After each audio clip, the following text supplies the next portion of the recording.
day, friends. It is me, Mike Harmon, or HLModTech, and today I'm here to talk to you about the Glowforge. I had visions of doing an unboxing video, but it was so easy to take it out of the packaging. There's a simple little page that you follow through that didn't happen. We also ran into one huge issue that I want to share with you.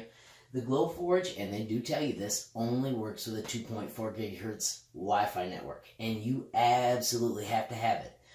Unfortunately, my school district went to all 5 gigahertz, and I had no way to get in, so that is why you can see the Glowforge at my house. I brought it home, I've tested it, I've done the first cuts. You can see right here a cool little HLModTech, what we learned today. This was version 1, it moved a little bit, I've done another one, and they are turning out super cool. I'm printing on cardboard, I'll start sharing settings and things like that, but I just wanted you to know how easy it was to set up once you follow the steps.